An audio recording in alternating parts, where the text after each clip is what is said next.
లో చెప్పింది కేసీఆర్ ప్రభుత్వం వచ్చిన నాడు 2014 జూన్ 2 నాడు మొత్తం రాష్ట్రం నెత్తి మీద ఉన్న అప్పు 72,000 కోట్లు. అంటే మనకు వారసత్వంగా విరాసత్తుగా వచ్చింది 72,000 కోట్లు. కేసీఆర్ ప్రభుత్వం దిగిన నాడు, కేసీఆర్ ప్రభుత్వం డిసెంబర్ 3, 2023 నాడు దిగిపోయిన నాడు రాష్ట్రం నెత్తి మీద ఉన్న అప్పు 3,52,000 కోట్లు. అంటే ఆ 72,000 తీసేస్తే కేసీఆర్ ప్రభుత్వం చేసింది 2,80,000 కోట్ల అప్పు. అంటే సంవత్సరానికి 28,000 కోట్లు. సరే, కేసీఆర్ అప్పు చేసిండు. ఏం చేసిండు మరి కేసీఆర్ గారు? అప్పు చేసి ఏం చేసిండు కేసీఆర్ అంటే, గరీబోళ్లకు 200 పెన్షన్ ఉంటే 2,000 రూపాయల పెన్షన్ చేసిండు. 46 లక్షల మందికి ఆసరాగా నిలబడ్డాడు కేసీఆర్. ఎస్, కేసీఆర్ అప్పు చేసిండు. 14 లక్షల మంది ఆడపిల్లలకు 1,00,000 రూపాయలు ఇచ్చి మేనమామలాగా కళ్యాణ లక్ష్మి షాదీ ముబారక్ పేరు మీద 14 లక్షల మంది ఆడపిల్లలకు పెళ్లి చేసిండు. ఎస్, కేసీఆర్ గారు అప్పు చేసిండు. 15 లక్షల మంది ఆడపిల్లలకి కేసీఆర్ కిట్ ఇచ్చిండు.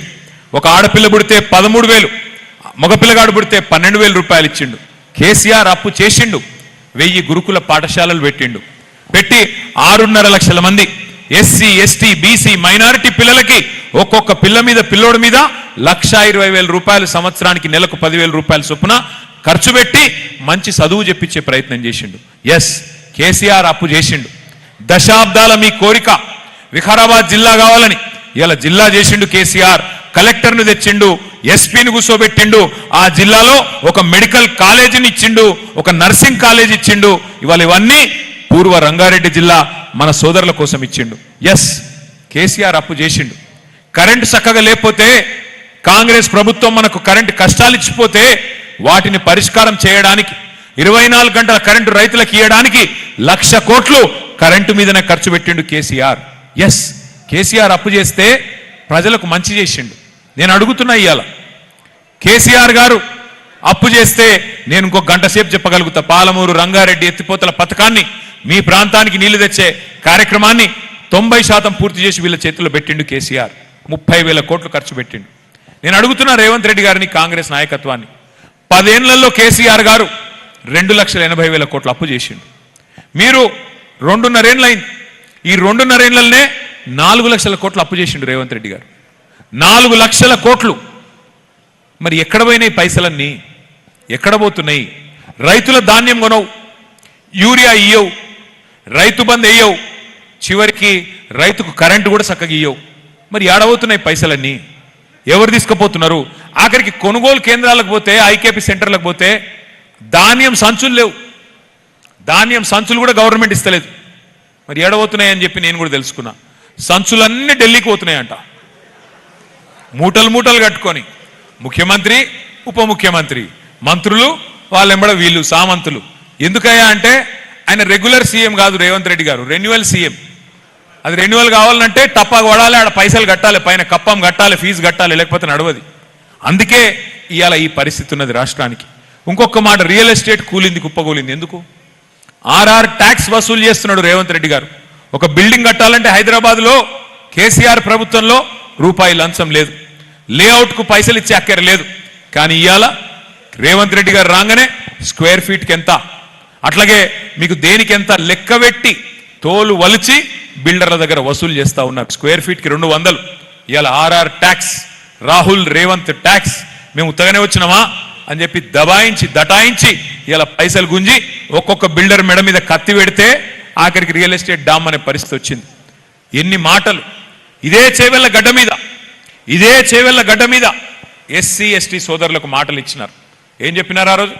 కేసీఆర్ దళిత బంధు అంటుండు, దళిత బంధు 10 లక్షలు అంటున్నాడు. మేము అధికారంలోకి రాగానే 12 లక్షల రూపాయలు అంబేద్కర్ అభయహస్తం పేరు మీద ఎస్సీలకు, ఎస్టీలకు అందరికీ ఇస్తాం అని ఇదే చేవెళ్ళ గడ్డ మీద నుంచి చెప్పినారు. ఇలా ఇందిరమ్మ ఇండ్లు అంటున్నారు. ఇందిరమ్మ ఇండ్లు మీరు చెప్పిన మాట, రేవంత్ రెడ్డి గారు, మల్లికార్జున్ ఖార్గే గారు చేవెళ్ళలో చెప్పిన మాట. 5 లక్షలు కాదు, ఎస్సీ సోదరులకు, ఎస్టీ సోదరులకు 6 లక్షల రూపాయలు ఇస్తాం.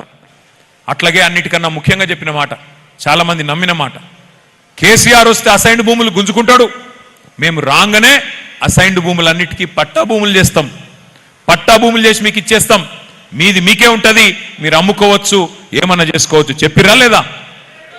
లేదంటే చూపెడతా, వీడియోలు అవి కూడా ఉన్నాయి, అవి కూడా తెచ్చిన. ఎందుకంటే ఇట్లా ఒకటి కాదు, ఎస్సీలను మోసం చేసినారు, ఎస్టీలను మోసం చేసినారు, బీసీ సోదరులకు చెప్పినారు సంవత్సరానికి 20,000 కోట్లు ఇస్తాం బీసీలకి, 5 ఏళ్లలో 1,00,000 కోట్లు ఇస్తా, 42% రిజర్వేషన్ ఇస్తా. ఒక రాజకీయాల్లో విద్యా ఉపాధి అవకాశాల్లో మాత్రమే కాదు, 42% రిజర్వేషను మీకు ప్రభుత్వ కాంట్రాక్ట్లలో కూడా ఇస్తా అని చెప్పి మోసం చేసినాడు.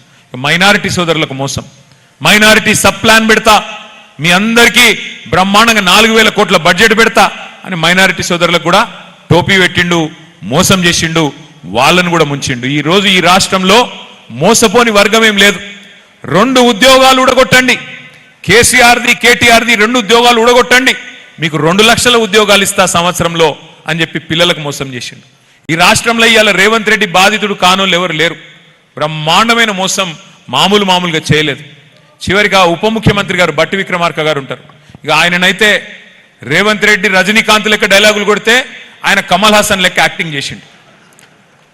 కార్డు పట్టుకొని, ఈ కార్డు భద్రంగా పెట్టుకోండి, 100 రోజులు దాచిపెట్టుకోండి, ఇంట్లో అల్మార్లో పెట్టుకోండి, ఆ గ్యారంటీ కార్డు, ఆ కార్డు క్రెడిట్ కార్డు లెక్క మా వాళ్ళు వస్తారు కాంగ్రెస్ వాళ్ళు 101వ దినం నుంచి దాన్ని పట్టుకొని పోయి మీ ఒక్కొక్క కుటుంబానికి 2,50,000 రూపాయలు సంవత్సరానికి ఇచ్చే బాధ్యత నాది అని బట్టి విక్రమార్క గారు కమల్ హాసన్ మించిన యాక్టింగ్ చేసిండు.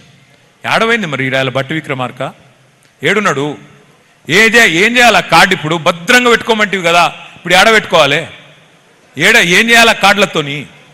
అందుకే నేను అంటున్నా, ఆగం కావద్దు. అబద్ధాలు చెప్పంగానే ఇష్టం వచ్చినట్టు మాట్లాడంగానే ఒక ఆయన 15 లక్షలు వేస్తా అన్నాడు, పెద్ద మనిషి ఢిల్లీలో ఉన్న ఆయన.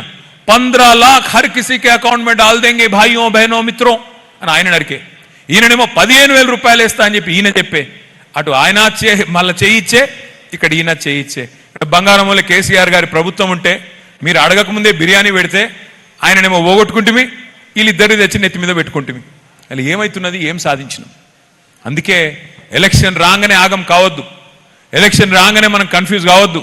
సరే ఎమ్మెల్యే పోయిండు, ఒకటే యాద పెట్టుకోండి, గెలిపించింది మీరే, మళ్ళీ మీరు ఓడగొట్టేది కూడా రేపు బరాబర్ మీరే. ఆ ఎమ్మెల్యే గారు వదిలిపెట్టొద్దు, బరాబర్ గెలిపించిన మీరే మళ్ళా ఓడగొట్టే బాధ్యత తీసుకోవాలి.